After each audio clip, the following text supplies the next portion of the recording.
இந்த உடம்புலையும் மனசுலையும் நீங்க வாழும் பொழுது சில பேருக்கு புரியும், சில பேருக்கு புரியாது.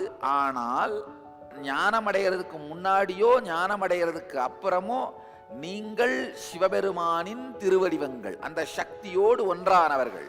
சில பேர் ஜன்னலையும் வாசக்காலையும் கிழக்கு மேற்கா வச்சு சூரியன் உதிக்கும் பொழுதே பார்த்து ரசிக்கிறாங்க, மறையும் போதும் பார்த்து ரசிக்கிறாங்க. சில பேர் வடக்கு தெற்கா வச்சு அதை பார்க்காமலே வாழ்ந்து முடிக்கிறாங்க. ஆனால் உதிக்கிறதும் மறைகிறதும் உண்மை. அதே மாதிரி சில பேர் வாழும் பொழுதே தியானத்தால் சிவோகம் அப்படிங்கிற அனுபூதியை வாழ்ந்து அந்த சக்திகளை வெளிப்படுத்தி மகிழ்ச்சியோடு ஆனந்தத்தோடு கொண்டாடுறாங்க. சில பேர் அதை கொண்டாடுறதில்ல. ஆனால் உண்மை, நீங்களோ நானோ எல்லாமே சிவம் என்கின்ற அந்த ஒரு சக்தியின் பாகமாகத்தான் இருக்கின்றோம்.